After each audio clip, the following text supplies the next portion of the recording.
Hello दोस्तों, स्वागत है आप सभी का आज की इस वीडियो में। आज हम लोग स्टार्ट करने वाले हैं प्रकाश, परावर्तन तथा अपवर्तन। क्लास 10th का साइंस स्टार्ट करेंगे और हम लोग वही बात करेंगे जो कि ओनली वीवीआई है। वही टॉपिक्स बात करेंगे जो बहुत ही इंपॉर्टेंट है। पूरे चैप्टर को हम लोग रिवाइज करेंगे, ये नहीं कि पूरा जैसे शुरुआत में पढ़ते थे कि हर एक चीज़ का डेफिनेशन हर एक चीज़ लिखवाएंगे, वो सारा चीज़ नहीं करेंगे।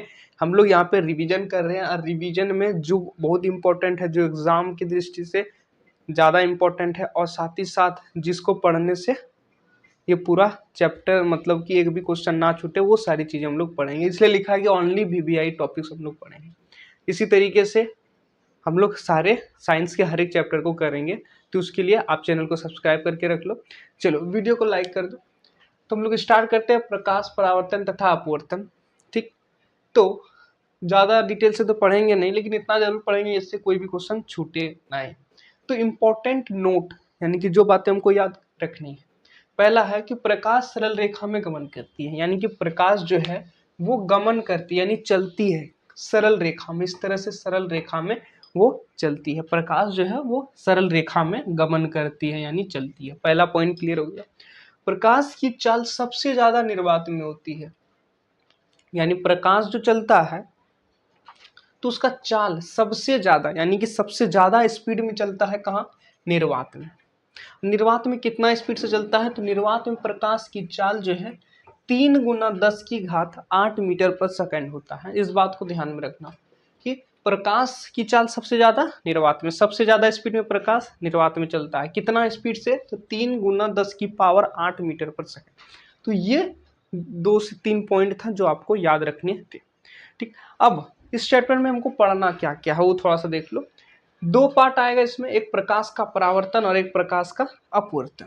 ठीक, तो प्रकाश का परावर्तन जब हम स्टार्ट करेंगे तो उसमें प्रकाश का परावर्तन जान लेंगे, उससे इंट्रोडक्शन हो जाएगा। उसके बाद हम लोग दर्पण पढ़ेंगे। दर्पण के बाद दर्पण से प्रतिबिंब निर्माण करेंगे। अब प्रतिबिंब निर्माण हो गया तो उसके बाद पढ़ेंगे दर्पण सूत्र और फिर आवर्धन। तब ये हमारा पोर्शन खत्म होगा। ठीक, 2 पोर्शन है, प्रकाश का परावर्तन और प्रकाश का अपवर्तन। प्रकाश का परावर्तन स्टार्ट करेंगे तो प्रकाश का परावर्तन देख लेने के बाद दर्पण पढ़ेंगे, दर्पण से प्रतिबिंब कैसे बनता है वो देखेंगे। ठीक, दर्पण सूत्र क्या होता है? 1/v + 1/u = 1/f, वो सारी चीजें देखेंगे। आवर्धन m = -v/u h'/h, वो सारी चीजें यहाँ पे देख लेंगे।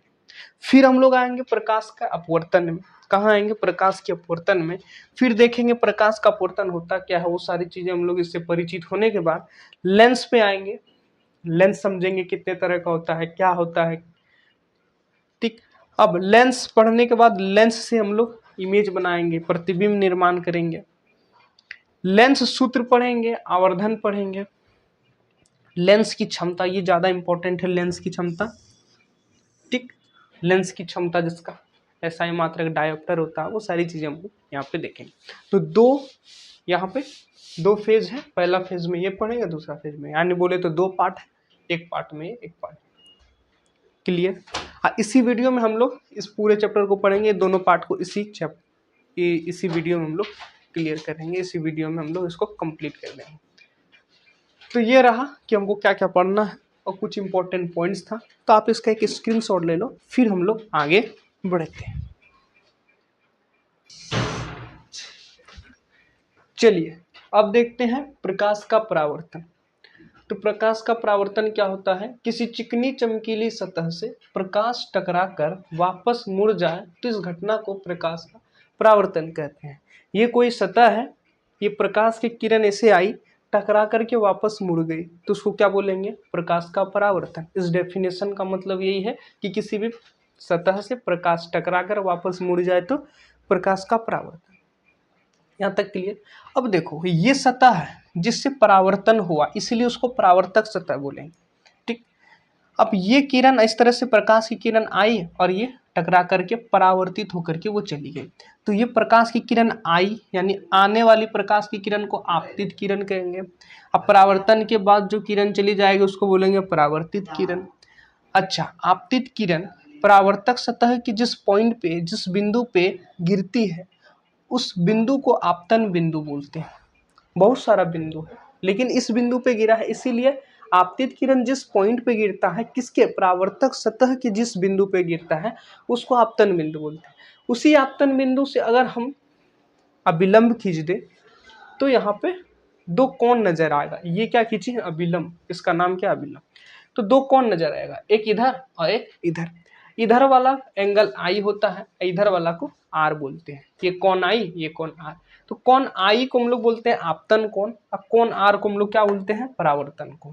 ठीक, ये वाला आपतन कोण है, ये वाला परावर्तन कोण। कैसे पहचाने भूल जाए तो देखो, आपतित किरण के बगल वाला कोण आपतन कोण, आपतित किरण के बगल वाला इधर अभिलंब की ओर।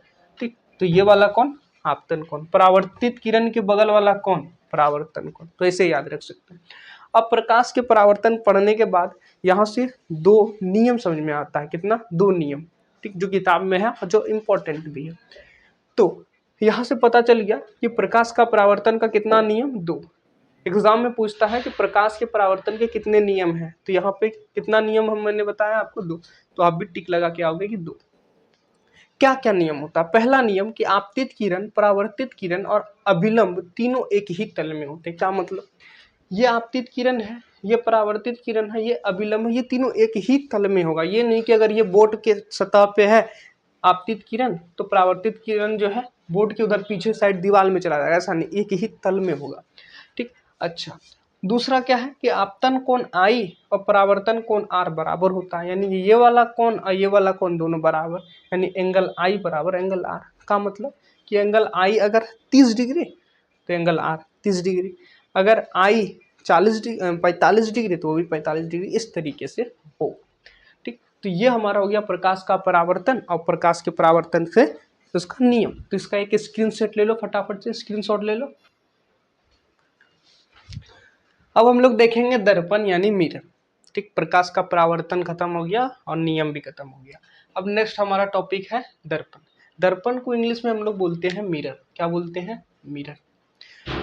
दर्पण जो है वो दो तरीके का होता है, एक समतल दर्पण और एक गोलीय दर्पण।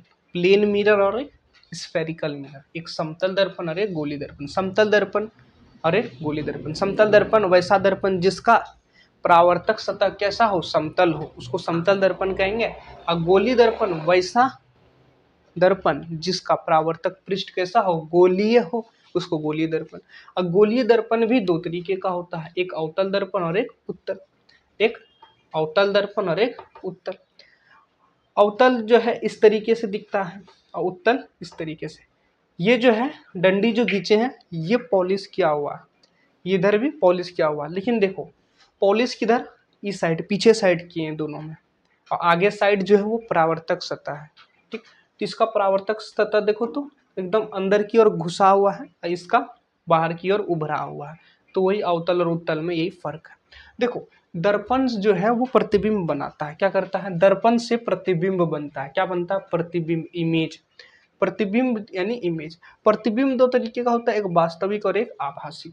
वास्तविक प्रतिबिंब बाबू उल्टा होता है, आभासी प्रतिबिंब सीधा होता है। ये शॉर्ट में मैंने आपको बताया, इसका यूज होगा, इसलिए आप इसको नोट कर लो। फटाफट से इसका स्क्रीनशॉट ले लो, फटाफट से स्क्रीनशॉट लो बाबू।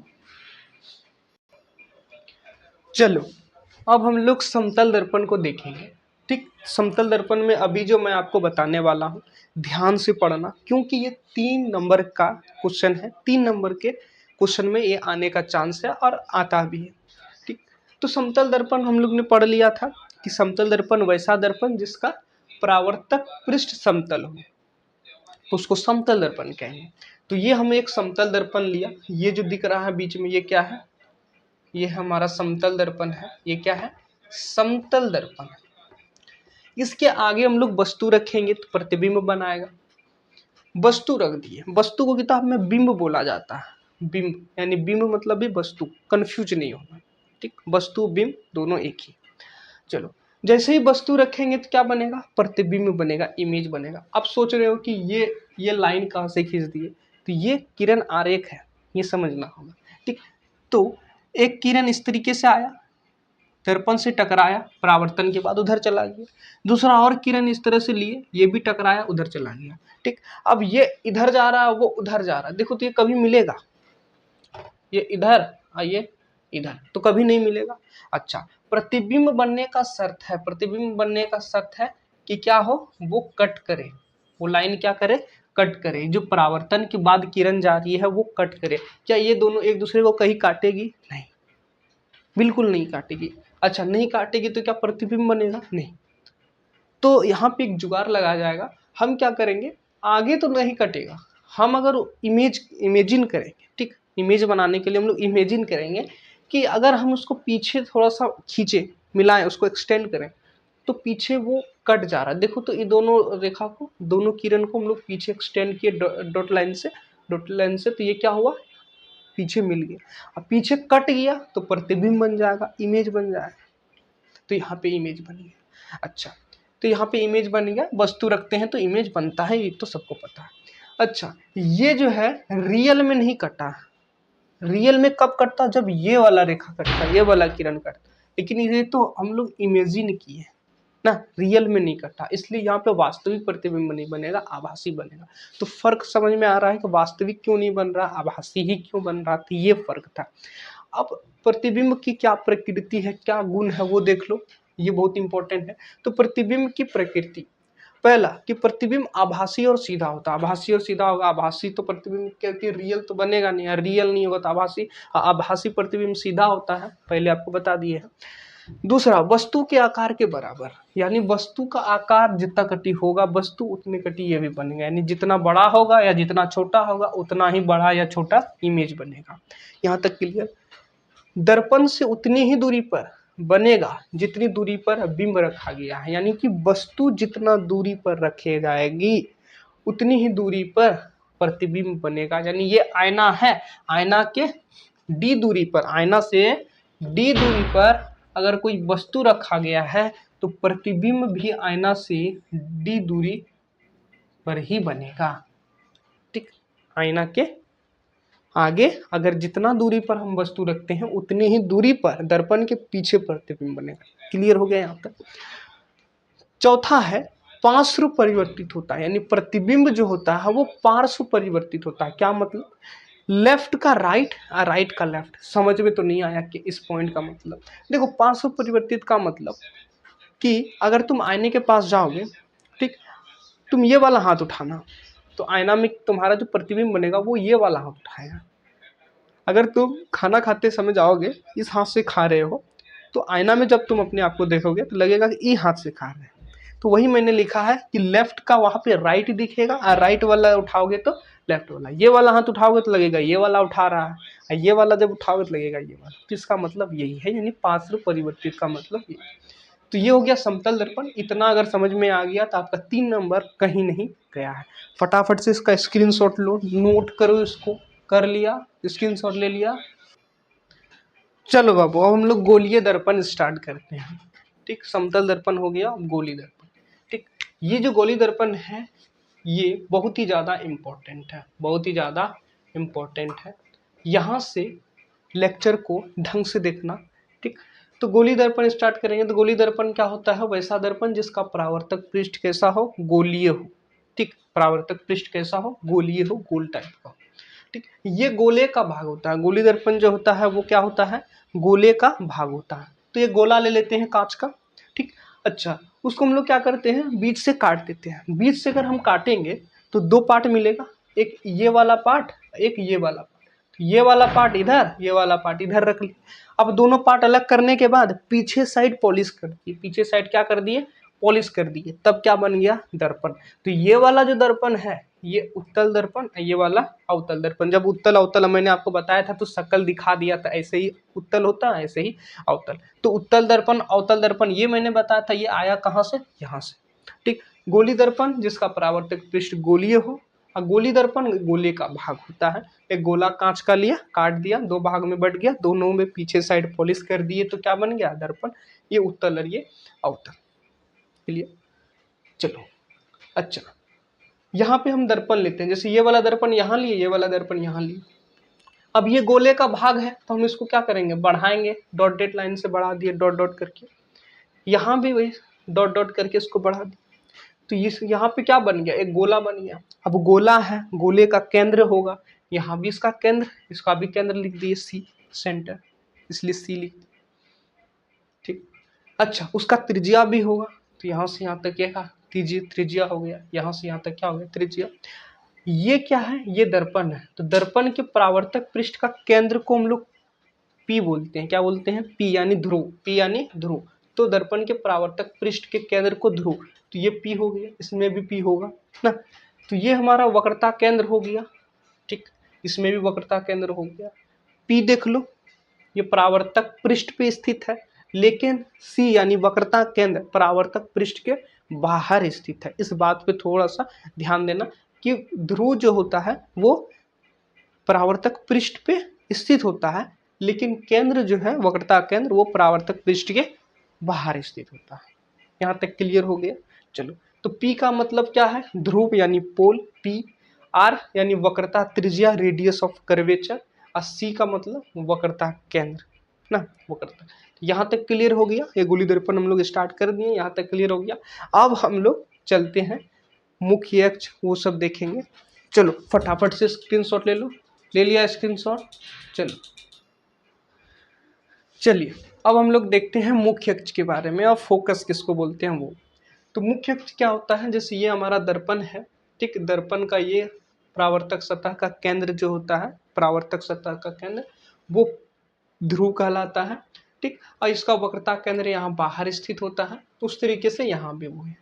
अब एक रेखा जो है, काल्पनिक रेखा इस तरीके से पार करें जो कि वक्रता केंद्र और ध्रुव को काटते हुए जाए, तो उसको हम लोग मुख्य अक्ष बोलेंगे। तो ये जो है ये मुख्य अक्ष, इसमें भी ये वाला क्या है? मुख्य अक्ष।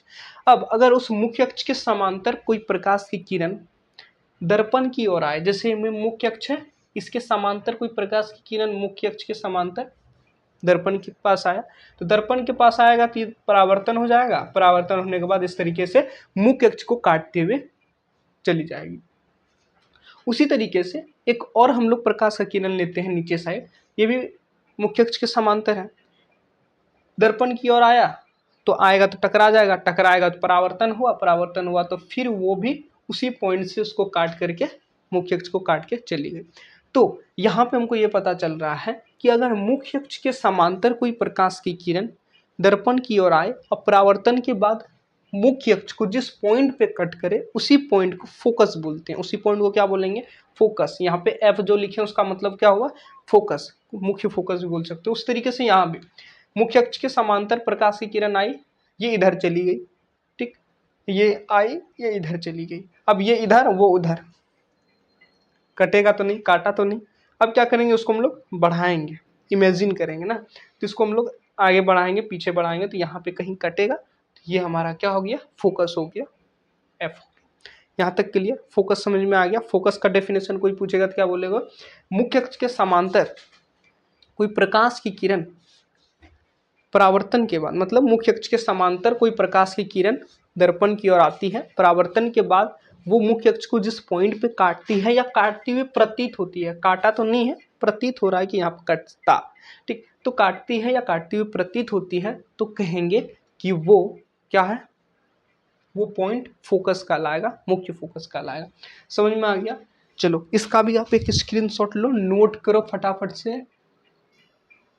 चलो अब हम लोग थोड़ा सा देख लेते हैं। ये 1 नंबर का क्वेश्चन है। यहाँ पे जो मैंने आपको यहाँ पे जो दिख रहा है, ये 1 नंबर का क्वेश्चन आता है कि किसको अभिसारी दर्पण, किसको अपसारी दर्पण कहते हैं। और उसके बाद यहाँ भी 1 नंबर का क्वेश्चन ये भी बन सकता है, आर और एफ में क्या संबंध, ये डायरेक्ट भी क्वेश्चन आता है और इससे क्वेश्चन भी आता है। तो क्वेश्चन मैं यहीं पे करवा दूंगा आपको, ठीक। तो ये जो है इस स्लाइड में आपका 2 नंबर का 2 मार्क्स का क्वेश्चन यहाँ पे कवर होने वाला है। चलो सबसे पहले ये कौन सा दर्पण है? ये तो अवतल दर्पण है, ये अभी पीछे वाले स्लाइड में देखा। तो यहाँ पे ये चीज फोकस है, इसमें भी देख लिया, ये उत्तल दर्पण है, पिछले वाला साइड में ये फोकस है। चलो इसमें जरा सा देखो, ये प्रकाश की किरण ऐसे आई, ठीक, ये दर्पण परावर्तन होने के बाद इसको यहाँ पे इकट्ठा कर दी। ऐसे यहाँ से आया एक प्रकाश की किरण, टकराया, परावर्तन के बाद देखो तो ये किरण यहाँ चली। क्या ये ऐसे नहीं लग रहा है कि ये जाकर के किसी एक पॉइंट पे इकट्ठा हो रहा है? लग रहा है ना। तो जब इकट्ठा हो रहा हो उसको क्या बोलेंगे? अभिसारी। यानी कि अवतल दर्पण कैसा दर्पण है? अभिसारी दर्पण, क्योंकि ये प्रकाश की किरण को एक जगह इकट्ठा करती है, इसीलिए इसका नाम अभिसारी दर्पण पड़ गया। ये दर्पण क्या करता है? देखो तो ऐसे आया किरण, टकरा के ऐसे चला गया, ऐसे आया ऐसे चला गया। देखो तो ये सब फैल रहा है ना, इकट्ठा नहीं हो रहा है, किसी एक पॉइंट से निकल करके, यहाँ से निकल करके जा रहा है। यानी कि ये क्या कर रहा है, फैला रहा है, प्रकाश की किरण को फैला रहा है। इसीलिए उत्तल दर्पण को क्या बोलते हैं, अपसारी दर्पण, क्योंकि ये इसका काम फैलाने का। तो ये हो गया कि किसको अभिसारी किसको अपसारी बोलेंगे, ये क्लियर हो गया। अब देखो आर और एफ में संबंध। एफ क्या होता है, फोकस दूरी। एफ मतलब फोकस दूरी। जो भी दूरी मापेंगे हम लोग ध्रुव से मापते हैं, पोल से। तो ये है फोकस, ये है ध्रुव। फोकस और ध्रुव के बीच की ये जो दूरी है, इसी को स्मॉल एफ बोलते हैं, फोकस दूरी। ठीक, एफ मतलब फोकस दूरी स्मॉल वाला। तो आर और एफ में क्या संबंध है, आर और एफ में ये संबंध है कि आर जो होता है वो एफ के दो गुनी होता है। आर जो होता है वो एफ के दो गुनी, R is equal to 2 into F. अगर ये दो उस साइड ले चले तो F is equal to R by 2 हो जाएगा। यानी कि एफ जो है आर के आधी होता है। वही चीज मैंने लिखा है कि आर यानी वक्रता त्रिज्या, एफ यानी फोकस दूरी के दो गुनी होता है।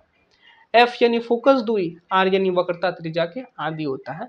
तो ये है एक नंबर का, इससे क्वेश्चन बन सकता है, एक नंबर का इससे क्वेश्चन बनेगा ही, यही तो है, यहीं से तो क्वेश्चन बनेगा।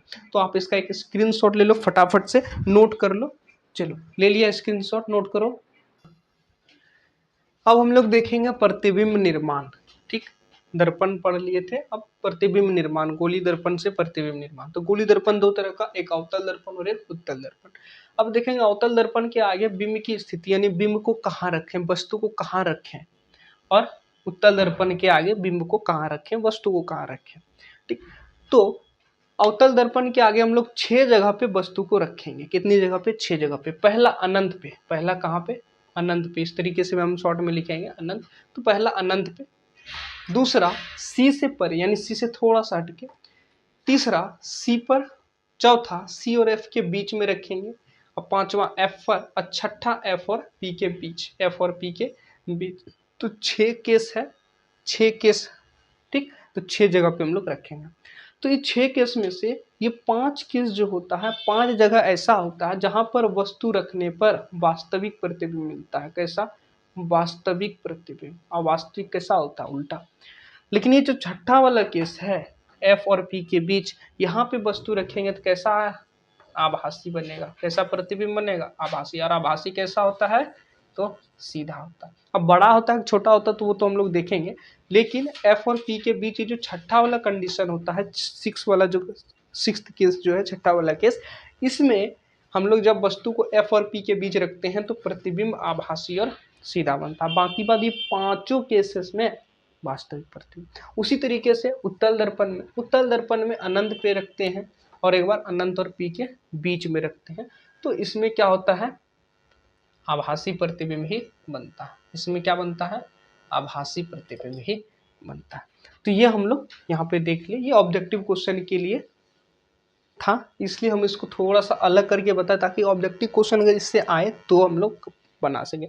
पूछ देगा कि अब अवतल दर्पण के सामने वस्तु को कहाँ रखें कि प्रतिबिंब आभासी और सीधा बने। आभासी सीधा हम लोग को पता है 6 वाली कंडीशन में बनेगा, जब एफ और पी के बीच रखें। तो यहाँ से डायरेक्ट हम लोग कर सकते हैं उस क्वेश्चन को। फटाफट से इसको लिख लो, स्क्रीनशॉट ले लो, ले लिया। अब हम लोग अवतल दर्पण स्टार्ट कर रहे हैं। देखो अवतल दर्पण में, अवतल दर्पण जो है वहाँ पे अब लोग देख रहे हैं किरण आरेख। ठीक, बहुत ज़्यादा इंपॉर्टेंट है।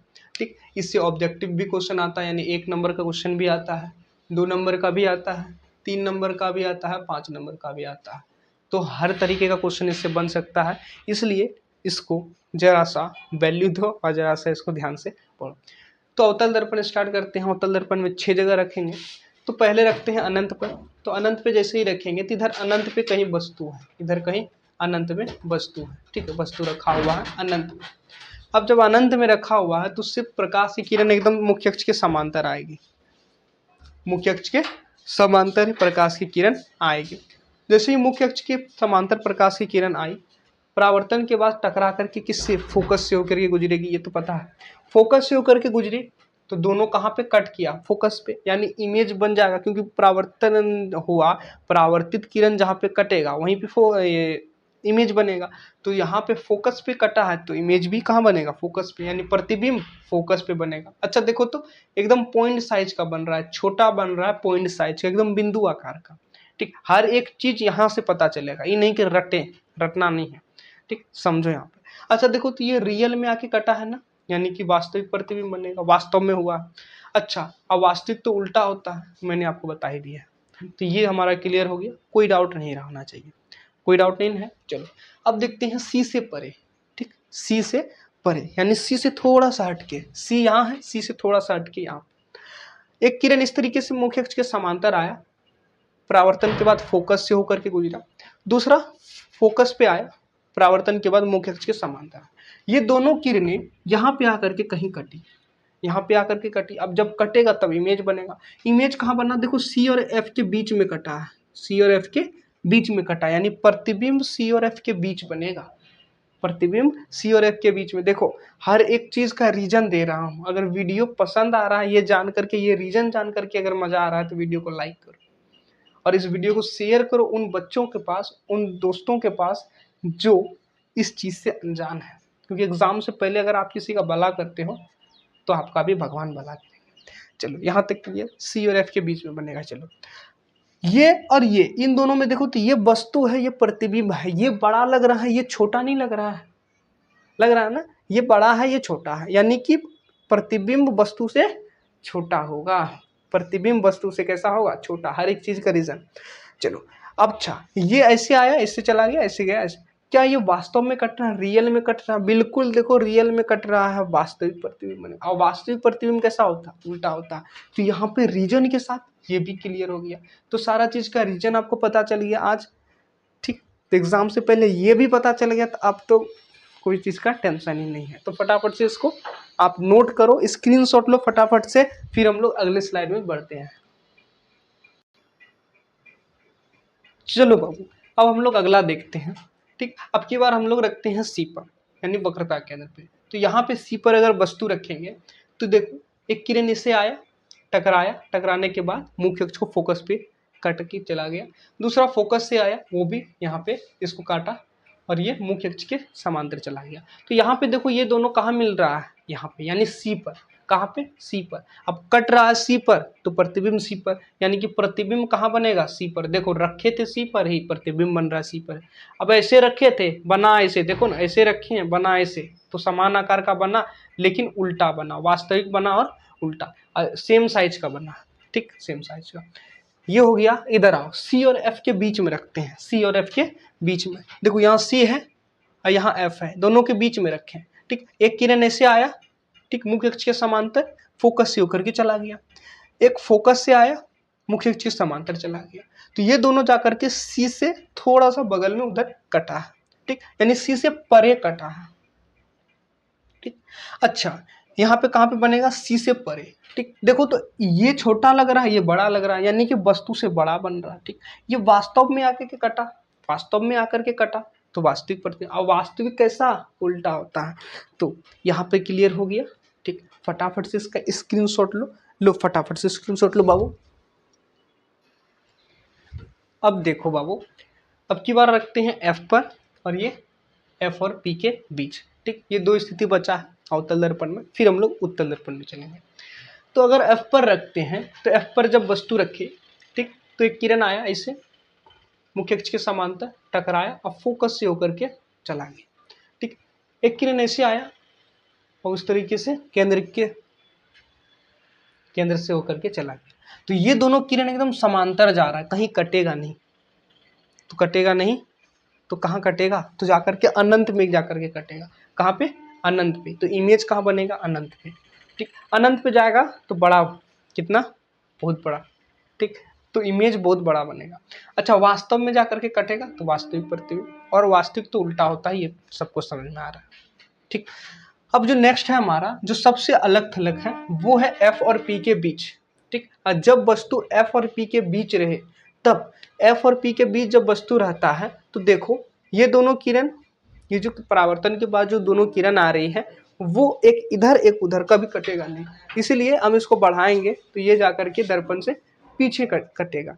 ठीक, तो दर्पण के पीछे प्रतिबिंब बनेगा। अब वस्तु देखो जितना कटी है, प्रतिबिंब इतना बड़ा है, यानी कि वस्तु से तो बड़ा बनेगा।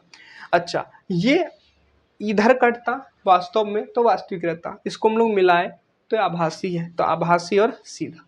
ठीक, तो यहाँ हमारा यहाँ तक क्लियर हो गया। अवतल दर्पण से सब समाप्त हो गया। अब चलते हैं उत्तल दर्पण में, फटाफट से इसका एक स्क्रीनशॉट।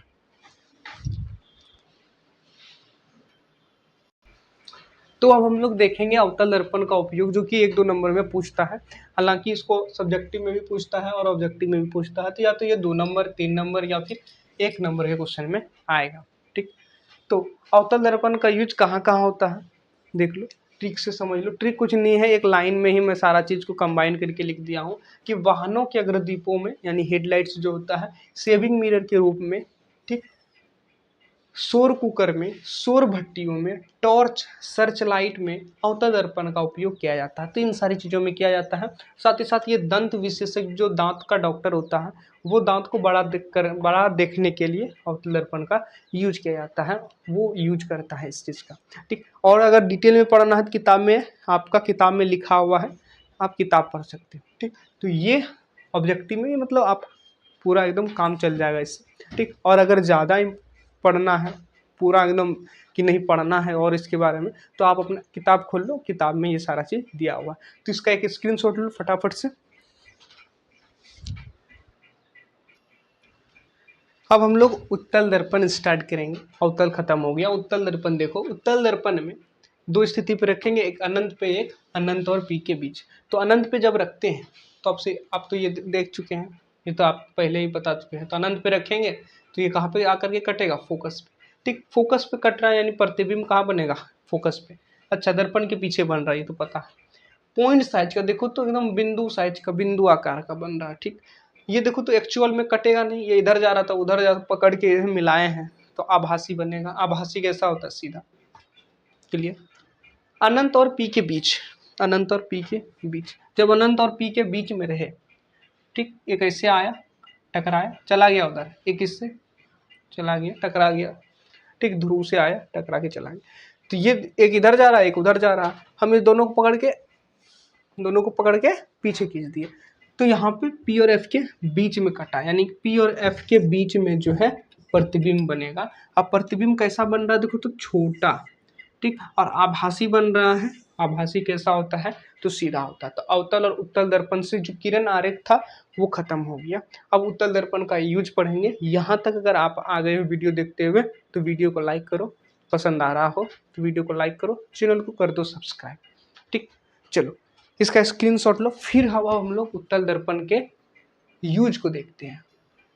चलो अब देखते हैं उत्तल दर्पण का उपयोग। ठीक, उत्तल दर्पण का उपयोग देखो, उत्तल दर्पण जो है वो हमेशा आभासी और सीधा प्रतिबिंब बनाता। तो ये अभी देख लिए, हमेशा जो है आभासी और सीधा प्रतिबिंब बना रहा, साथ ही साथ छोटा प्रतिबिंब बना रहा। ठीक, देखो साइड मिरर के रूप में इसका यूज किया जाता है। साइड मिरर साइड मिरर के रूप में इसका यूज क्यों किया जाता है, क्योंकि इसका दृष्टि क्षेत्र बड़ा होता है, मतलब कि बहुत बड़ा एरिया को वो दिखा देता है। ठीक, इसीलिए साइड मिरर के रूप में किया जाता है, ताकि ड्राइवर जो है पीछे साइड देख सके ज़्यादा बड़ा क्षेत्र को, ताकि वो वाहन को अच्छे ढंग से चला सके। ठीक, तो इसलिए उसको साइड मिरर के रूप में यूज किया जाता है। इससे और एक क्वेश्चन बन सकता है कि किस दर्पण का दृष्टि क्षेत्र जो है वो बड़ा होता है। तो उत्तल दर्पण का जो दृष्टि क्षेत्र होता है वो बड़ा होता है, ये बहुत बड़ा लार्ज एरिया को ये कवर करता है। ठीक, चलो स्क्रीनशॉट लो फटाफट से, फिर हम लोग आगे चलें। चलो अब हम लोग देखते हैं दर्पण सूत्र और आवर्धन को। ठीक, दर्पण सूत्र और आवर्धन। ठीक, अब यहाँ पे दर्पण सूत्र और आवर्धन देख लेंगे तो प्रकाश का परावर्तन खत्म हो जाएगा। तो दर्पण सूत्र क्या होता है, 1/v + 1/u = 1/f, ये फॉर्मूला हुआ, इसी को बोलते हैं दर्पण सूत्र, और कुछ नहीं। ठीक, u/v/f क्या होता है, u का मतलब वस्तु की दूरी, यानी कि वस्तु रखा हुआ है, ये है हमारा दर्पण, वस्तु यहाँ रखा हुआ है तो उसके बीच की दूरी, वो हो गया u। v माने प्रतिबिंब की दूरी, यानी कि प्रतिबिंब कितना दूरी बना, वो वाला दूरी। f यानी फोकस दूरी, फोकस दूरी से तो आप पहले ही परिचित हो। ठीक, तो u/v/f का माने ये होगा। ठीक, अच्छा ये चिन्ह परिपाटी है, ध्यान से समझना, कोई बड़ा लंबा चौड़ा चीज नहीं है, जो मैथमेटिक्स में आपने पढ़ा होगा वही चीज है। देखो यहाँ पे देखो, ये एक्स एक्सिस होता है, यानी एक्स अक्ष, ये वाई अक्ष होता है, सबको पता है। ठीक, उसी तरीके से ये हमारा है ध्रुव, मान लेते हैं इसको, मूल बिंदु को क्या मान लेते हैं, ध्रुव। तो ध्रुव अगर मान लेंगे तो ये हमारा इस साइड हो गया, ये साइड हो गया। वस्तु हमेशा उस साइड रखते हैं क्योंकि इधर पीछे साइड तो पॉलिश क्या होता है, तो वस्तु हमेशा कहाँ रखेंगे, इस साइड। अच्छा, इस साइड जो होता है ये एक्स एक्सिस इस साइड माइनस में होता है, यानी कि यहाँ से यहाँ तक जो वस्तु की दूरी होगी वो भी किस में, माइनस में। अच्छा, जितना भी दूरी मापेंगे वो हम लोग ध्रुव से मापेंगे यहाँ से, ठीक। तो ये वस्तु रखा हुआ है तो इसकी दूरी यहाँ से मापेंगे ऐसे, तो ऐसे मापेंगे तो ये वाला तो माइनस में होता है, यानी जो भी दूरी निकलेगा वो माइनस में होगा, यानी u हमेशा कितना, माइनस में। u हमेशा क्या होगा, माइनस में, नेगेटिव होगा, ठीक। v और f के बारे में नहीं कहा जा सकता, v और f वो सब, लेकिन u कंफर्म है कि ये नेगेटिव होगा, ठीक। अब यही चीज है, यही चीज को लगाएंगे कि हम अगर ऊपर चलें, अगर हम लोग ऊपर की ओर जाएं तो प्लस होगा, नीचे की ओर जाएं तो माइनस होगा, अगर हम लोग इस साइड जाएं तो नेगेटिव, इस साइड जाएं तो पॉजिटिव। बस ये सिंपल सा रूल जो हम लोग लगाते आए हैं मैथमेटिक्स में, वही चीज, ठीक। तो आवर्धन की बात करते हैं, आवर्धन यानी एम, मैग्निफिकेशन, ये क्या बताता है, ये बताता है कि प्रतिबिंब जो बना है वो वस्तु से कितना बड़ा है, कई गुना बड़ा है, वो सारा चीज बताएगा, ठीक। तो इसका दो फॉर्मूला होता है, M is equal to H dash upon H और एक M is equal to minus V by U, ठीक। अब ये दो फॉर्मूला है, ये दोनों को कंबाइन करेंगे तो बनेगा ये M is equal to H dash upon H is equal to minus V upon U, ठीक। ये फॉर्मूला का यूज करेंगे जब हम लोग क्वेश्चन बनाएंगे, क्वेश्चन जब बनाएंगे तब हम इसका यूज करेंगे, भरपूर यूज है इसका, ठीक, भरपूर यूज है, इसलिए इसको हल्के में मतलब। चलो, अच्छा, एच डैश, एच का मतलब क्या, क्योंकि भी यू तो यहाँ पे पता है, एच डैश और एच का मतलब क्या है, देखो एच डैश और एच का मतलब क्या, एच का मतलब बिंब का आकार, बिंब का आकार माने वस्तु का आकार, वस्तु कितना लंबा चौड़ा है वो चीज ना, और एच डैश मतलब प्रतिबिंब का आकार, प्रतिबिंब कितना बड़ा बना है वो सारा, वो प्रतिबिंब का आकार हो गया, ठीक। एम, एम यानी आवर्धन, अगर आवर्धन प्लस में आता है और अगर माइनस में आता है तो प्रतिबिंब कैसा बनेगा, ये शॉर्ट ट्रिक है, ठीक, ये शॉर्ट ट्रिक है, तो इसको याद रखना। अगर m प्लस में आता है, अगर m प्लस में आता है तो प्रतिबिंब आभासी और सीधा बनेगा, m प्लस में आता है तो प्रतिबिंब आभासी और सीधा बनेगा, प्रतिबिंब कैसा होगा, आभासी और सीधा। अगर m माइनस में आता है, अगर m माइनस में आता है तो प्रतिबिंब वास्तविक और उल्टा बनेगा। जब हम लोग क्वेश्चन बनाएंगे तब ये वाला जो पॉइंट है, दोनों पॉइंट बहुत कारगर साबित होगा, इसलिए इसको आप नोट कर लो, ठीक। ये मेरा एक्सपीरियंस है जब मैं बनाया क्वेश्चन को, ठीक, जब मैं 10th में हुआ करता था तब जब मैं बनाया था तो वो सारा चीज़ हमको पता चला, ठीक। तो मैंने आपको यहाँ पे बता दिया, ये बहुत ज़्यादा इंपॉर्टेंट है, बहुत काम करेगा ये, ठीक। तो इसका एक स्क्रीनशॉट ले लो, फटाफट से स्क्रीनशॉट लो, ठीक। तो यहाँ पे प्रकाश का परावर्तन खत्म होता है प्रकाश का परावर्तन खत्म हो गया। अब हम लोग चलते हैं प्रकाश के अपवर्तन में, ठीक, प्रकाश के अपवर्तन में चलेंगे। पहला पार्ट हम लोग कर लिए इस चैप्टर का, अब हम लोग प्रकाश के अपवर्तन में चलेंगे। तो चलिए मिलते हैं प्रकाश के अपवर्तन में, इसका परावर्तन, ये इस चैप्टर का पार्ट 2 है, क्योंकि मैंने आपको स्टार्टिंग में बताया था कि एक पार्ट 1 मतलब चैप्टर का, इस वीडियो तो पूरा 1 शॉट ही है। ये जो चैप्टर है इसको हम लोग 2 पार्ट में कर रहे हैं, एक पार्ट में हम लोग परावर्तन खत्म की, एक पार्ट में हम लोग अपवर्तन खत्म करेंगे। अब वो ऐसा नहीं होगा कि अलग अलग पार्ट होगा वीडियो का, एक पार्ट 1 और पार्ट 2, ये बात नहीं है, चैप्टर हम लोग 2 पार्ट में कवर कर रहे हैं, ठीक, वीडियो एक ही है, ठीक। अच्छा, प्रकाश का अपवर्तन पढ़ते हैं, परावर्तन तो हो गया, अब अपवर्तन। देखो डेफिनेशन एक बार देख लो, फिर मैं आपको समझाऊंगा। जब प्रकाश एक माध्यम से दूसरे माध्यम में प्रवेश करती है तो प्रकाश अपने पथ से विचलित हो जाती है, क्या हो जाती है, अपने पथ से विचलित हो जाती है। इस घटना को क्या बोलते हैं, प्रकाश का अपवर्तन बोलते हैं। क्या मतलब कि जैसे प्रकाश है, ठीक, एक माध्यम से दूसरे माध्यम, क्या बोला है, एक माध्यम से दूसरे माध्यम में प्रवेश करती मतलब आती है। ये वायु है, ये पानी है, ठीक, एक माध्यम ये हो गया, एक माध्यम ये, ठीक। तो पहला माध्यम ये, दूसरा माध्यम ये, तो एक माध्यम से दूसरे माध्यम में आ रहा, तो ये प्रकाश की किरण ऐसे आई, ठीक, इधर वायु है इधर पानी है, तो वायु और पानी के बीच में एक सतह है, ये दोनों माध्यम को अलग करने वाला। जैसे ही पानी में पड़ेगा, पानी के सतह में पड़ेगा, वो क्या हो जाएगा, अपने पथ से विचलित हो जाएगा। देखो तो ये इधर मुड़ गया, ठीक, हुआ क्या, देखो ये ऐसे आ रहा था तो ये ऐसे जाना चाहिए था, इसको ऐसे आ रहा था, इसको ऐसे जाना चाहिए था, लेकिन वैसे गया क्या, अपने पथ में नहीं गया, वो अपने पथ से भटक गया, यानी विचलित हो गया। विचलित होने का मतलब भटक गया। तो इस घटना को ही क्या बोलते हैं? प्रकाश का अपवर्तन। कोई लंबा चौड़ा चीज, कोई रॉकेट साइंस नहीं है कि नहीं समझ में आएगा। प्रकाश का अपवर्तन क्या है कि एक माध्यम से दूसरे माध्यम में अगर प्रकाश जा रही है तो वो अपने पथ से क्या हो जाती है? विचलित हो जाती है, भटक जाती है। और इसी घटना को प्रकाश का अपवर्तन कहते हैं। देखो, ये किरण आ रही है, इसलिए इसको क्या बोलेंगे? आपतित किरण। अब जैसे ही यहाँ पे परावर्तन नहीं हो रहा, याद रखना यहाँ पे अपवर्तन हो रहा है, इसलिए ये वाला जो किरण जो गया, इस वाले किरण को हम लोग अपवर्तित किरण कहेंगे। परावर्तन में क्या हो रहा था? हम उसको क्या बोल रहे थे? परावर्तित किरण। यहाँ पे अपवर्तन हो रहा है, इसलिए इस किरण को क्या बोलेंगे? अपवर्तित किरण। ठीक। अच्छा, ये आपतित किरण इस पृष्ठ में, दोनों माध्यम को अलग करने वाला, ये जो पृथक करने वाला पृष्ठ है, इस पृष्ठ के इस पॉइंट पे गिरा था। इस पॉइंट का नाम क्या हो जाएगा? आपतन बिंदु ना, आपतन बिंदु। अच्छा, इस आपतन बिंदु पे हम लोग क्या खींचे हैं? ये लंब खींचे। जैसे ही लंब खींचेंगे दो कोण नजर आएगा, एक इधर और एक इधर।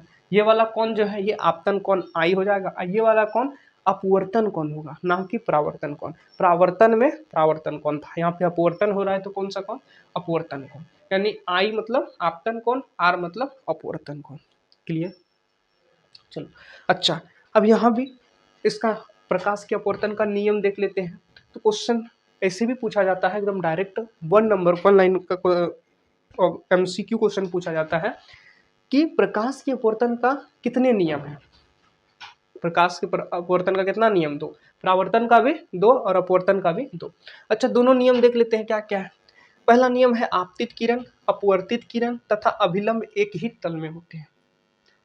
परावर्तन में देखे थे उसका नियम और इसका नियम में तुलना करो। बस यहाँ पे परावर्तित किरण को हटा करके अपवर्तित किरण लगा दिए हैं, तो किसका हो गया?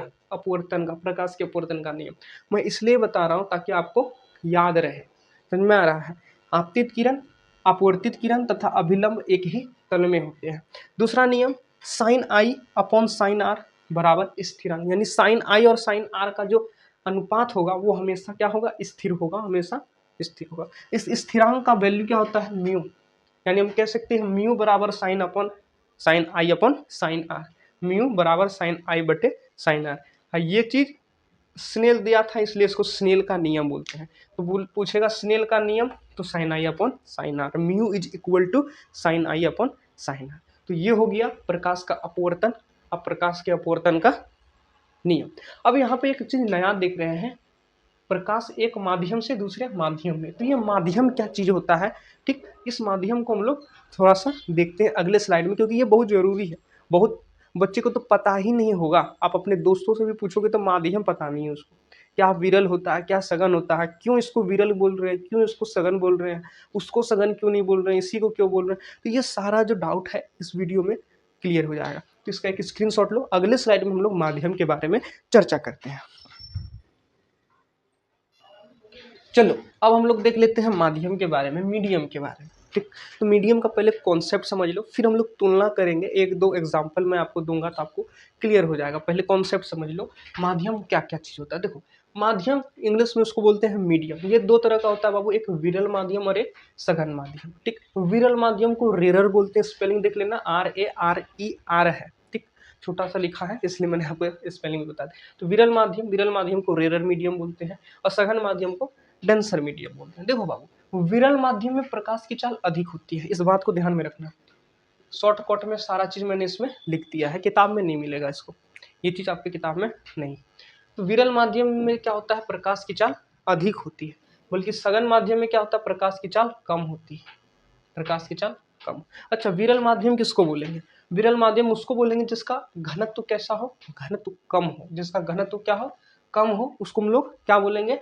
विरल माध्यम। ठीक, अच्छा, घनत्व कब कम होगा? अगर जिसका द्रव्यमान कम है, जिसका द्रव्यमान कम है, उसका घनत्व ऑटोमेटिक कम होगा, उसका घनत्व ऑटोमेटिक कम होगा। क्यों होगा? देखो, घनत्व का फॉर्मूला होता है द्रव्यमान बटी आयतन। ठीक, अगर द्रव्यमान बढ़ा तो आयतन भी क्या हो जाएगा? बढ़ा। अगर द्रव्यमान ज्यादा तो घनत्व भी ज्यादा। लेकिन अगर द्रव्यमान कम रहेगा, अगर द्रव्यमान कम रहेगा तो घनत्व ऑटोमेटिक क्या हो जाएगा? कम हो जाएगा। इसीलिए जिसका द्रव्यमान कम उसका घनत्व क्या होगा? कम, इसलिए घनत्व कम। और जिसका घनत्व कम होता है वो विरल माध्यम। क्यों? क्योंकि जिसका घनत्व कम होगा उसमें प्रकाश की चाल अधिक होगी, उसमें प्रकाश की चाल अधिक होगी। ठीक, तो जिसका द्रव्यमान कम उसका घनत्व कम, और जिसका घनत्व कम उस माध्यम में प्रकाश की चाल अधिक, और जिस माध्यम में प्रकाश की चाल अधिक होती है उसको क्या बोलते हैं? विरल माध्यम। यानी जब भी हम लोग तुलना करेंगे तब देखेंगे कि किसका द्रव्यमान कम है। जिसका द्रव्यमान कम होगा उसका ऑटोमेटिक घनत्व कम होगा, और घनत्व कम होगा यानी उसमें प्रकाश की चाल अधिक, और प्रकाश की चाल अधिक इसमें होती है विरल माध्यम। उस तरीके से सघन माध्यम की तरफ अगर गौर करें तो सघन माध्यम को क्या बोलते हैं बाबू? डेंसर। ठीक, इसमें क्या होता है? प्रकाश की चाल कम, प्रकाश की चाल कम, ठीक, प्रकाश की चाल कम होती है। अच्छा, सघन माध्यम किसको बोलेंगे? जिसका घनत्व अधिक हो, जिसका घनत्व क्या हो? अधिक हो, यानी डेंसिटी अधिक होना चाहिए। अच्छा, घनत्व कब अधिक होगा? देखो तो घनत्व कब अधिक होगा? जब द्रव्यमान ज्यादा होगा। जब द्रव्यमान अधिक होगा ऑटोमेटिक घनत्व अधिक हो जाएगा। दैट मीन्स कि घनत्व तब अधिक होगा जब द्रव्यमान क्या होगा? ज्यादा। द्रव्यमान ज्यादा हो तो घनत्व क्या हो जाएगा? ज्यादा हो जाएगा। ठीक, यहाँ पे एक चीज और याद रखना, जिसका घनत्व कम, घनत्व कम, प्रकाश की चाल उसमें अधिक। देखो तो घनत्व कम है तो प्रकाश की चाल अधिक, घनत्व अधिक है तो प्रकाश की चाल कम, घनत्व अधिक है तो प्रकाश की चाल कम। या तो कहें कि द्रव्यमान कम तो प्रकाश की चाल अधिक, द्रव्यमान अधिक तो उसमें प्रकाश की चाल कम, और जिसमें प्रकाश की चाल कम होता है उसको क्या बोलते हैं? सघन माध्यम, टेंस। तो ये हुआ उसका कॉन्सेप्ट। अब हम लोग एक दो तुलना करते हैं। एग्जाम्पल आपको जब तक नहीं मिलेगा तो समझ में नहीं आएगा। कॉन्सेप्ट तो दे दिया, अब हम लोग तुलना करते हैं कि वायु पानी में तुलना करेंगे, कांच में पानी में तुलना करेंगे, कौन जो है सघन है, कौन विरल है। ठीक, तो तब तक आप एक इसका स्क्रीनशॉट ले लो, ले लो स्क्रीनशॉट। चलिए अब हम लोग तुलना करते हैं, एग्जाम्पल देखते हैं। ठीक, तो पहला एग्जाम्पल है वायु और पानी। अब इसमें हमको बताना है कि कौन सघन माध्यम है, कौन विरल माध्यम है। और दूसरा एग्जाम्पल है हमारे पास वायु और कांच का। ठीक, मैंने दो एग्जाम्पल अपने मन से लिया है, वायु और कांच का। तो उसमें देखना वायु कौन सा माध्यम है और कांच कौन सा माध्यम। तो सारा बात किस में रहेगा? घनत्व पे। सारा बात किस पे चलेगा? घनत्व पे। ठीक, तो घनत्व किसका होगा? वायु का ज्यादा होगा या पानी का? वायु का ज्यादा होगा या कांच का? ठीक, तो उतना हम लोग के पास समय नहीं है क्योंकि एग्जाम चल रहा है। इसके लिए मैं आपको एक चीज बता रहा हूँ, तो घनत्व जो होता है वो सबसे ज्यादा ठोस का होता है। ठीक, ठोस से कम द्रव और द्रव से भी कम गैस का। तो या इससे हमको ये पता चल जाएगा, तुरंत पता चल जाएगा कि घनत्व किसका ज्यादा है और किसका कम। देखो वायु क्या है? वायु तो गैस है, क्लास 9th में आपने पदार्थ चैप्टर में पढ़ा होगा। पानी क्या है? पानी तो द्रव है बाबू। अच्छा, यहां से तुलना करो घनत्व गैस और द्रव में। देखो घनत्व ठोस का ज्यादा होता है, द्रव का उससे कम और गैस का सबसे कम। तो द्रव और गैस में अगर तुलना करें तो द्रव और गैस तो यहाँ मिल रहा है, गैस से ज्यादा घनत्व किसका है? द्रव का। यानी कि इसका जो घनत्व है, इसका जो द्रव ये है ना, तो इसका जो घनत्व है वो क्या है? ज्यादा है, और इसका जो घनत्व है वो कम है। द्रव और गैस ना, द्रव और गैस में अगर तुलना करें तो गैस से ज्यादा किसका घनत्व है? द्रव का। तो द्रव का घनत्व ज्यादा है और ये गैस का कम। अच्छा, जिसका घनत्व कम होता है उसमें तो प्रकाश की चाल अधिक होती है, प्रकाश की चाल अधिक होती है। ठीक, अच्छा, और जिसका घनत्व अधिक होता है उसमें तो प्रकाश की चाल कम होती है, उसका ऑपोजिट है। घनत्व अधिक तो प्रकाश की चाल क्या? कम। यहां तक आ गया? समझ में आ गया? अच्छा, जिसमें प्रकाश की चाल अधिक होती है वो तो विरल माध्यम कहलाता है, वो तो विरल माध्यम कहलाता है। और जिसमें प्रकाश की चाल कम होती है वो तो सघन माध्यम कहलाता है, वो सघन माध्यम कहलाता है। तो यहां समझ में आ गया? इससे ये तुरंत पता चल जाएगा कि कौन गैस है कौन द्रव है। और गैस द्रव ठोस में हमको पता कर, इससे चल जाएगा घनत्व किसका ज्यादा है। ठोस का ज्यादा होता है, उससे कम द्रव का होता है और उससे कम गैस का। हमने तुरंत पता कर लिया कि वायु क्या है, क्लास 9 में पढ़ा था पदार्थ चैप्टर में, तो वायु तो गैस है। पानी क्या है? पानी द्रव है। अच्छा, गैस का घनत्व यहाँ से पता चल जाएगा, गैस का घनत्व सबसे कम, घनत्व कम। द्रव है, द्रव का गैस से ज्यादा, यानी कि गैस से ज्यादा है, ये होगी घनत्व। अब घनत्व जिसका कम उसमें चाल ज्यादा, जिस माध्यम का घनत्व कम उस माध्यम में प्रकाश की चाल ज्यादा, यानी इसमें घनत्व कम तो प्रकाश की चाल ज्यादा। ठीक, अब प्रकाश की चाल किस माध्यम में ज्यादा होती है? तो विरल माध्यम में ज्यादा होती है। दैट मीन्स कि ये जो वायु है वो क्या है? विरल माध्यम है। अब पानी का घनत्व अधिक तो चाल कम, और जिसमें चाल कम वो सघन माध्यम होता है। ठीक, यानी वायु विरल हो गया, पानी सघन। लेकिन ये नहीं कह सकते हैं कि केवल वायु हमेशा विरल होगा, अकेले नहीं, जब तक तुलना करेंगे नहीं तब तक नहीं कह सकते। जैसे कि हम हैं, अब हमको तुम बलवान कहेगा या कमजोर कहेगा, किस हिसाब से कहेगा? किसी से तुलना करना होगा ना। अगर हम बोल दिया तुम हमको बलवान, तो हमसे भी तो ज्यादा बलवान इस दुनिया में है, या हमको कमजोर बोल दिया तो हमसे भी तो ज्यादा कमजोर है। तो जब तक दो माध्यम की तुलना नहीं करेंगे, जब तक दो लोगों की तुलना नहीं करोगे, तो तुम हमको बलवान या कमजोर नहीं कर सकते। उसी तरीके से जब तक दो माध्यम को लेकर के उसकी तुलना ना की जाए, तब तक हम ये नहीं कह सकते कौन विरल है और कौन सघन। तो विरल और सघन पहचानने का आपको मैंने मेथड बता दिया, किस तरीके से पहचान सकते हैं। बहुत ही शॉर्टकट में बताया, आपकी किताब में नहीं मिलेगा। चलो इसमें देखो, तो वायु और कांच में बताना है कौन विरल है कौन सघन। देखो वायु क्या है? वायु तो गैस है। कांच क्या है? कांच ठोस है। कांच क्या है? ठोस। अब देखेंगे घनत्व, क्योंकि सारा बात किस पे चलेगा? घनत्व पे। तो गैस का घनत्व क्या होता है और ठोस का घनत्व क्या होता है?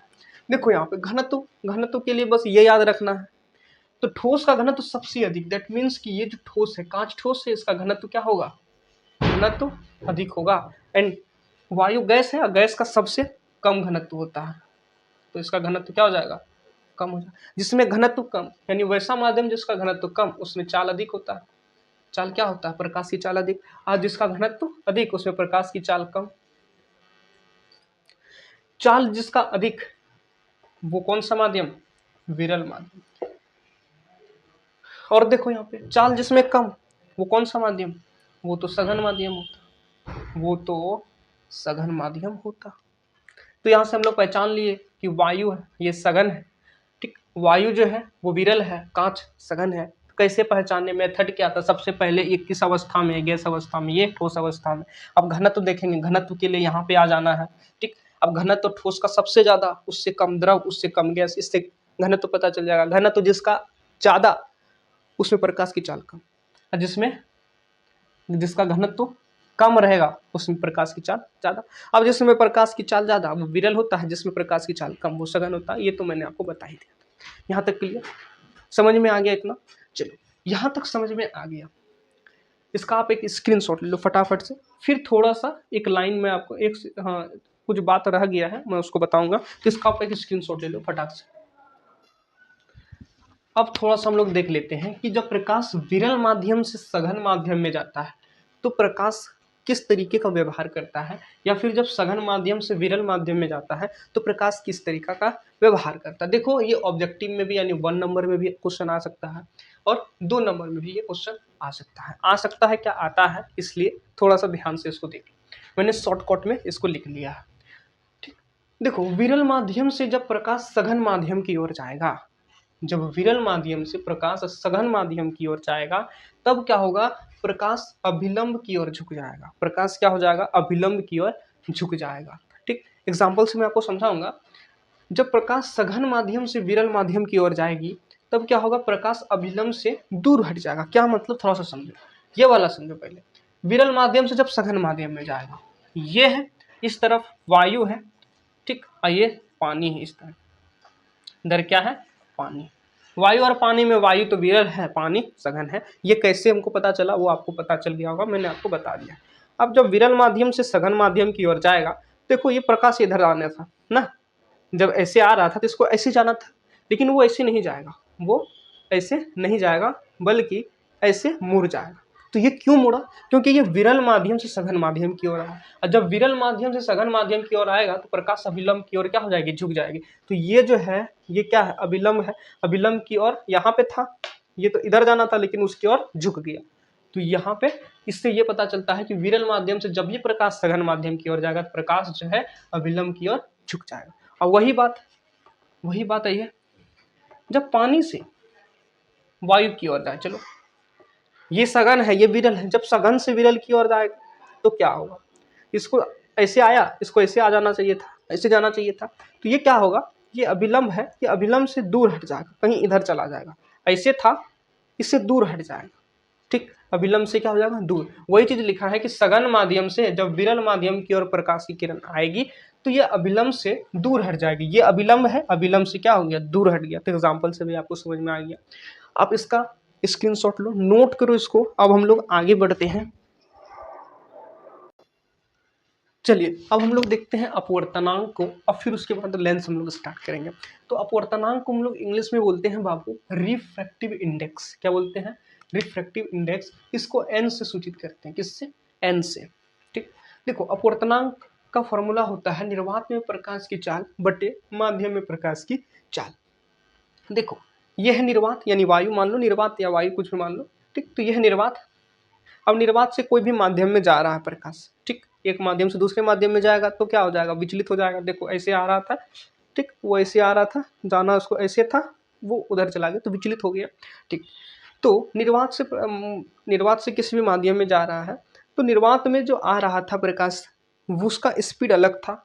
अब जब दूसरे माध्यम में चला गया तो उसका स्पीड बदल गया, क्योंकि चाल तो बदल जाता है। किसी माध्यम में चाल अधिक होता है, किसी माध्यम में कम। जैसे विरल में अधिक होता है और सघन में कम। मान लो इधर वायु है, इधर पानी है, तो पानी में कम हो जाएगा ऑटोमेटिक। यानी कि हर एक माध्यम में प्रकाश की चाल जो है अलग अलग होती है। तो यहाँ पे मान लो इसका v1 स्पीड है, इसका v2 स्पीड है। अब निर्वात में प्रकाश की जो चाल होती है इसको c बोलते हैं, यानी v1 c हो गया। तो हम इसको क्या बोलेंगे? ये c हो गया, यहाँ पे v स्पीड है। तो स्पीड बदल जाता है। ठीक, स्पीड क्या हो जाता है? बदल जाता है। तो वही हम लोग देखेंगे कि निर्वात की तुलना में इस माध्यम में इसका स्पीड कितना है। तो उसके लिए फॉर्मूला बनाया जाता है अपवर्तनांक बराबर निर्वात में प्रकाश की चाल बटे माध्यम में प्रकाश की चाल। ठीक, निर्वात में प्रकाश की चाल को हम लोग क्या बोलते हैं? सी। तो इसको एन बोलते हैं, इसको सी बोलते हैं। माध्यम में प्रकाश की चाल भी, तो एन बराबर सी बाई भी। ठीक, ये हो गया। अच्छा, हम लोग तो इतना समझ गए कि स्पीड जो है वो बदलते रहता है, चाल प्रकाश की हर माध्यम में चेंज होता है। ठीक, लेकिन आवृत्ति चेंज नहीं होती, आवृत्ति नहीं बदलती है। ये क्वेश्चन 1 नंबर का एकदम फिक्स है, आते रहता है। ठीक, आते रहता है। तो इसको याद रखना, ऑब्जेक्टिव क्वेश्चन इससे बनता है। आप जाकर के क्वेश्चन देख सकते हो, अगर इससे नहीं बना होगा तो बोलना। आवृत्ति नहीं बदलती है। जब प्रकाश एक माध्यम से दूसरे माध्यम में प्रवेश करती है तो आवृत्ति नहीं बदलती, फ्रीक्वेंसी डज नॉट चेंज। ठीक, अच्छा यहाँ तक समझ में आ गया। अब चलते हैं लेंस में। लेंस भी बाबू दो को होता है, एक उत्तल और एक अवतल। वहां पे दर्पण दो को था ना, गोली दर्पण पढ़ रहे थे तो उत्तल लेंस और उत्तल दर्पण और अवतल दर्पण। तो यहाँ पे लेंस में देख रहे हैं तो लेंस भी एक उत्तल लेंस है, एक अवतल लेंस है। उत्तल लेंस इस तरीके से दिखता है, अवतल लेंस इस तरीके का दिखता है। देखो जैसे दर्पण जो था गोली दर्पण, वो भी एक गोले का भाग था। उसी तरीके से ये जो लेंस है ये भी क्या है? गोले का भाग। क्या है? गोले का ही भाग है। यहाँ तक क्लियर हो गया। ठीक, उत्तल लेंस ऐसे दिखता है, अवतल लेंस ऐसे दिखता है। इसका आप एक स्क्रीनशॉट लो, नोट लो। अब हम लोग क्या करेंगे? उत्तल लेंस और अवतल लेंस को देखेंगे। ठीक, उसमें देखेंगे कि वस्तु कहाँ कहाँ रखेंगे, बिंब की स्थिति भी हम लोग देख लेंगे, सारी चीज़ों को देख लेंगे। फिर इससे किरण आरेख देख लेंगे, फिर इसका देख लेंगे कि लेंस की क्या क्षमता है, फिर हम लोग खत्म कर देंगे इस चैप्टर को।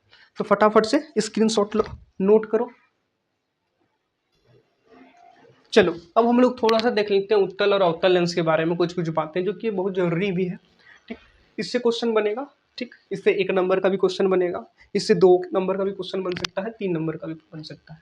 ठीक, देखो ये उत्तल लेंस, इस बार में अवतल लेंस। उत्तल लेंस बाबू इस तरीके का दिखता है। ठीक, उत्तल लेंस इस तरीके का दिखता है। देखो ये बाहर की ओर जो है उभरा हुआ होता है, ये बाहर की ओर उभरा हुआ होता है। ठीक, बाहर की ओर उभरा होता है। ये बीच में कैसा होता है? बीच में मोटा होता है, किनारों पे पतला, बीच में क्या होता है? मोटा होता है। अच्छा, उत्तल लेंस को हम लोग अभिसारी लेंस बोलते हैं। जैसे दर्पण में अभिसारी दर्पण, अपसारी दर्पण देखे थे, उस तरीके से लेंस में भी क्या होता है? लेंस में भी उत्तल लेंस को हम लोग अभिसारी लेंस बोलते हैं। देखो कंफ्यूज मत करना, अभिसारी दर्पण अगर बोलेगा तो वो अवतल दर्पण होगा, लेकिन अभिसारी लेंस बोलेगा तो उत्तल लेंस। अब यहाँ पे देखो, अपसारी लेंस अवतल लेंस को बोलते हैं, लेकिन अपसारी दर्पण पूछेगा तो उत्तल दर्पण को बोलते हैं, इसलिए कंफ्यूज मत करना। ठीक है, लेंस बोलेगा तो यहाँ पे देख लो लेंस के बारे में, दर्पण के बारे में तो मैंने आपको बता दिया था। अच्छा, कैसे हुआ? ये लेंस है, ये मुख्य अक्ष हुआ। मुख्य अक्ष के समांतर जब प्रकाश की किरण आएगी तो इस तरीके से काट के चली आती है। अब ये प्रकाश की किरण ऐसे आया, यहाँ पे कट रहा है, ऐसे आया। अब देखो तो ये ऐसे आ रहा है, ये लेंस क्या कर रहा है? इसको एक जगह इकट्ठा कर रहा है। प्रकाश की किरण ऐसे आया, अपवर्तन हुआ, तो ये लेंस क्या करता है? एक जगह उसको इकट्ठा कर रहा है। अब इकट्ठा कर रहा है तो उसको अभिसारी बोलते हैं, इसलिए ये जो लेंस है वो कैसा लेंस हो जाएगा? अभिसारी लेंस। अच्छा, ये फोकस है यहाँ पे ना, तो हम लोग फोकस दूरी जो देखेंगे इसका एफ, यहाँ पे देखो फोकस दूरी यानी एफ, ये कैसा होता है? धनात्मक। फोकस दूरी यानी एफ क्या होता है? धनात्मक होता है। उत्तल लेंस का फोकस दूरी धनात्मक होता है। समझ में आ गया? फोकस दूरी धनात्मक, ये इंपॉर्टेंट है। ये क्या है, इंपॉर्टेंट। अच्छा, दर्पण में मैंने आपको नहीं बताया था, बता दूंगा, यहीं पे बता दूंगा, ठीक, टेंशन मत लो। यहाँ देख लिया, उत्तल लेंस में, उत्तल लेंस का जो फोकस दूरी होता है वो धनात्मक। क्यों होता है धनात्मक? क्योंकि फोकस इधर है, तो यहाँ से हम लोग ध्रुव से मापेंगे, ये प्रकाशिक केंद्र है, वहाँ ध्रुव था, यहाँ पे ये क्या है, प्रकाशिक केंद्र O है, ठीक। अब यहाँ से इसको इधर मापेंगे तो इस साइड क्या होता है, एक्स एक्सिस में इस साइड प्लस होता है, इसलिए फोकस दूरी भी किस में हो जाएगा, प्लस में। चिन्ह परिपाटी अगर आपको पता हो तो आप समझ गए होंगे क्या किया है मैंने, प्लस कैसे हो। अवतल लेंस में देखेंगे तो अवतल लेंस शकल इस तरीके का होता है अवतल लेंस का, ठीक। अंदर की ओर वक्रित होता है, अंदर की ओर कैसे वक्रित, वक्र की तरह, देखो अंदर की ओर इस तरह से वक्रित है। किनारों पर मोटा होता है, किनारों पे क्या होता है, मोटा। चलो, अब अवतल दर्पण को क्या बोलते हैं, अपसारी लेंस। अच्छा, अवतल लेंस है, सॉरी, अवतल लेंस को क्या बोलते हैं, अपसारी लेंस। क्यों बोलते हैं, देखो प्रकाश की किरण ऐसे आया, अपवर्तन के बाद ऐसे चला गया, फिर एक ऐसे किरण आया, अपवर्तन के बाद ऐसे चला गया।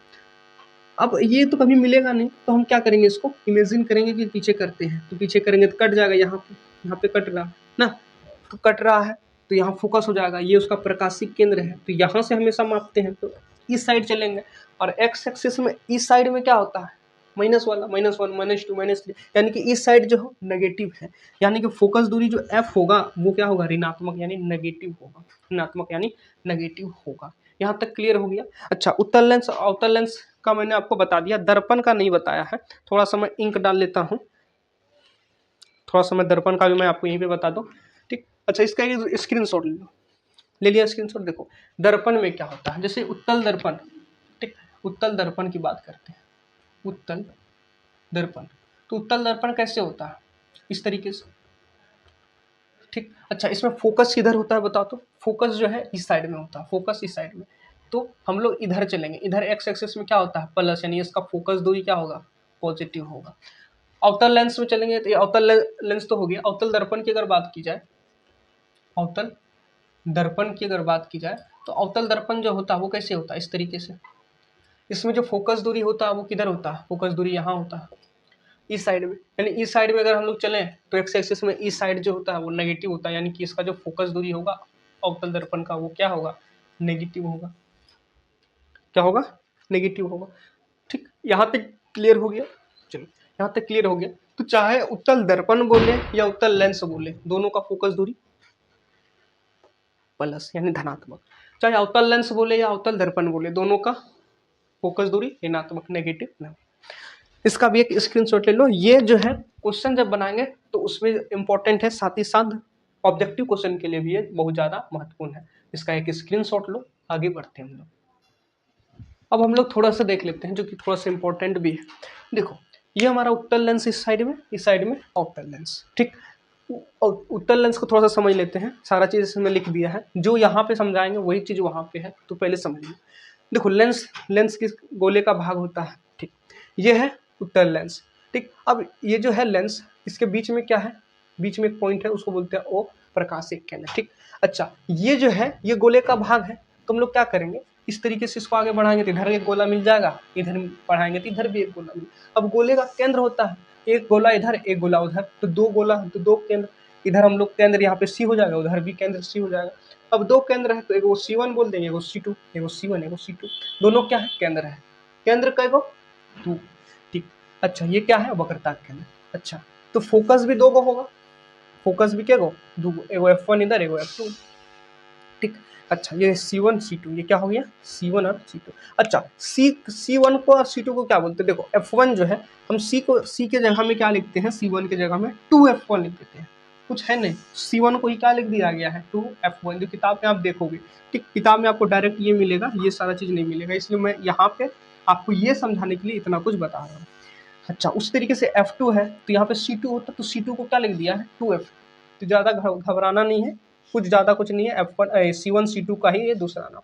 उसी तरीके से यहाँ भी वही चीज़ है, ये हमारा अवतल लेंस है, अवतल लेंस का बीच वाला ये पॉइंट जो है वो क्या कहलाएगा, ओ यानी प्रकाशिक केंद्र।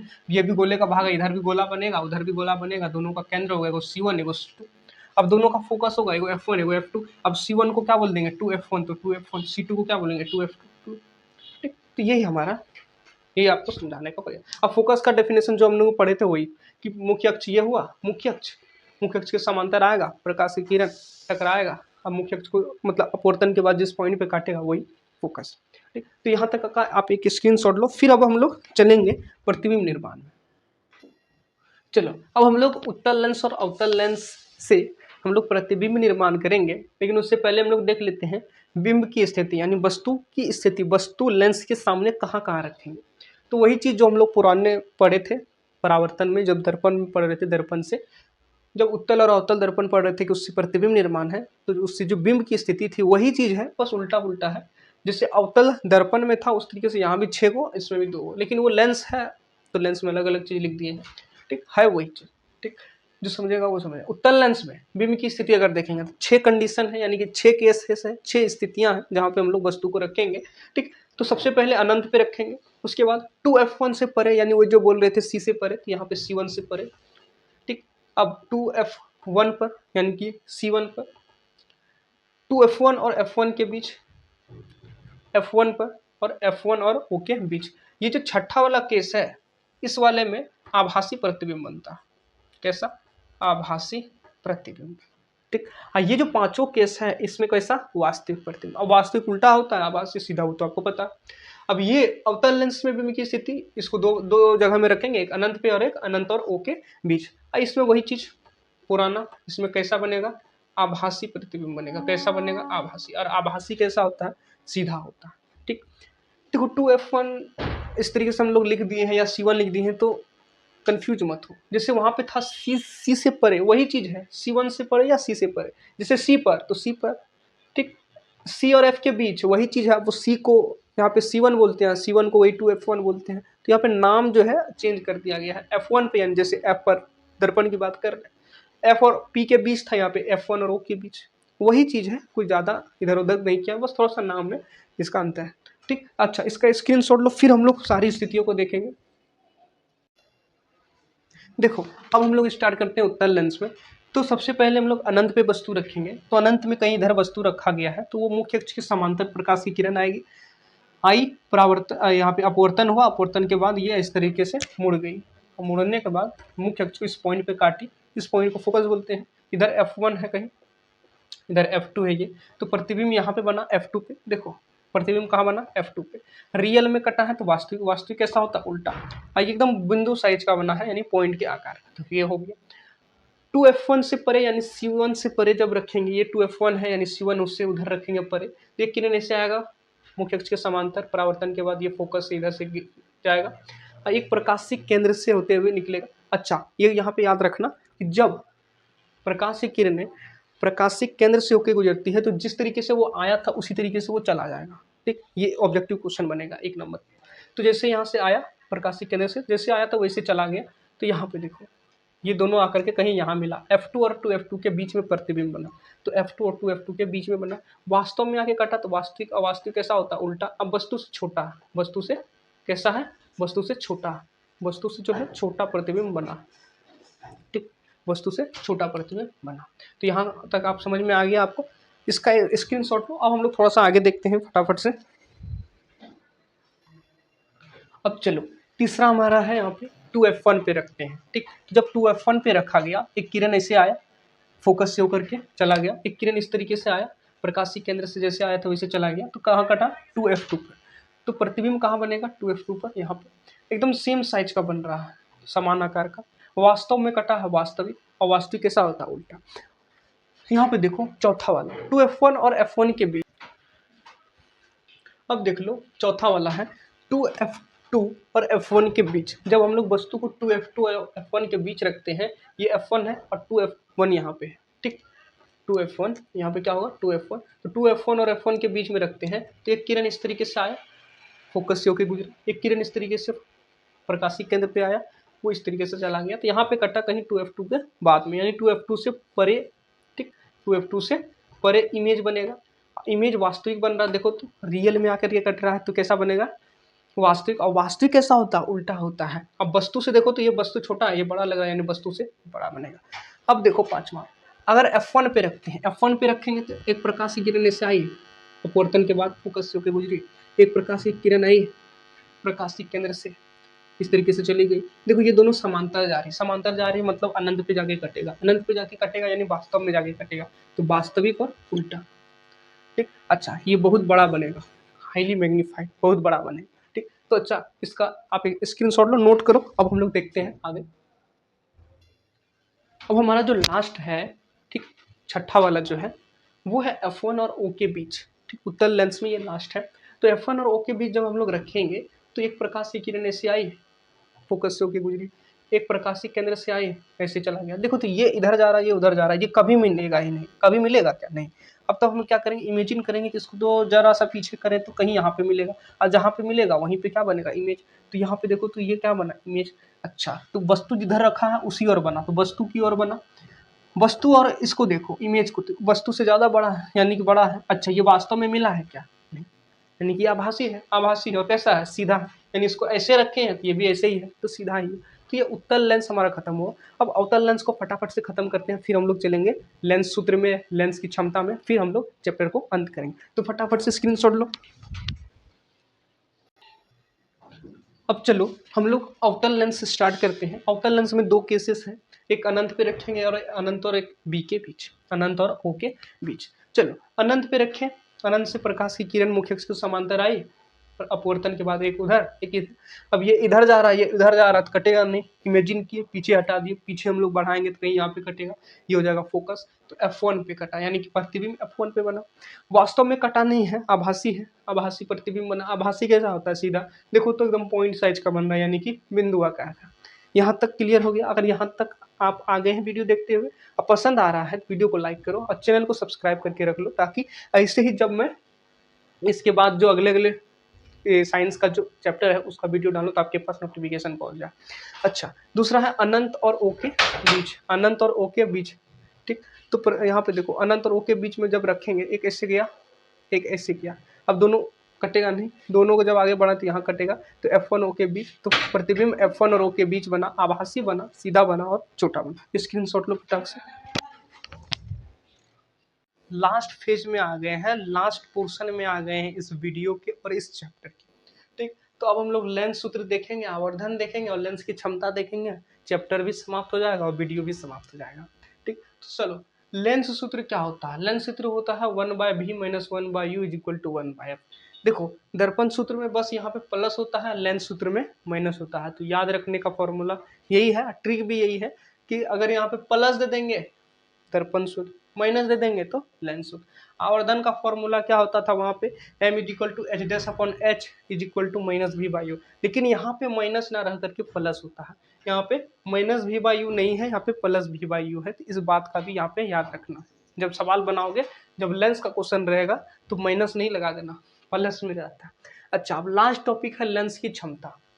डेफिनेशन समझ लो। ये जो क्वेश्चन है, ये टॉपिक बहुत ही ज्यादा इंपॉर्टेंट है। 1 नंबर, 2 नंबर, 3 नंबर, ये 1 नंबर, 2 नंबर और 3 नंबर के क्वेश्चन में आता है।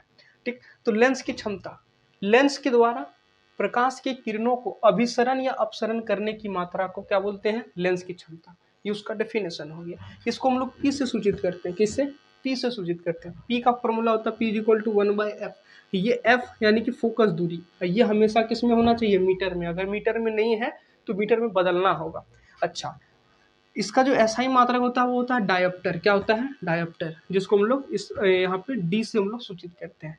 ठीक, तो ये डी, इसका एसआई मात्रक डी। ठीक, तो बोलेगा एक डायोप्टर का डेफिनेशन, तो एक डायोप्टर = 1/1/m, यानी कि 1 मीटर, यानी कि वैसा लेंस जिसका फोकस दूरी 1 मीटर हो, उसका क्षमता क्या होगा, 1 डायोप्टर। तो यही लिख के आना है अगर 1 डायोप्टर की परिभाषा आपसे पूछे। ठीक, अच्छा, उत्तल लेंस का जो क्षमता होता है वो पॉजिटिव होता है, क्योंकि उसका फोकस दूरी पॉजिटिव है। फोकस दूरी पॉजिटिव है, ऑटोमेटिक पी का मान पॉजिटिव आएगा। अवतल लेंस का जो फोकस दूरी है वो नेगेटिव है, बिकॉज अवतल लेंस का जो फोकस दूरी है वो नेगेटिव होता है। दैट मीन्स की वैल्यू ऑफ पी = नेगेटिव। समझ में आ गया? थोड़ा सा इंग्लिश में भी बोल दिया ना। तो ये रहा पूरा चैप्टर का, ये अंत हो गया, ये पूरा, ये लास्ट टॉपिक है इसका। आप स्क्रीनशॉट ले लो फटाक से। ले लिया? ठीक, तो यहाँ हम लोग इस चैप्टर को समाप्त कर दिए। ठीक, अब इसके बाद हम लोग इसके अगले वाले चैप्टर जो मानव नेत्र रंग बिरंगा संसार है उसको करेंगे। तो इस चैप्टर को ढंग से पढ़ लिया है आप लोगों ने, नोट्स तो बना ही लिया, नोट्स को 1-2 बार रिवाइज करो, क्वेश्चन बनाओ, आपसे सारा चीज़ हो जाएगा। प्रीवियस ईयर क्वेश्चन भी देख लो, सारा चीज़ कर लो, आपका कहीं भी एक भी नंबर नहीं छूटेगा, इतनी मैं आपको गारंटी देता हूँ। तो मिलते हैं अगले वीडियो में। जय हिंद, जय भारत।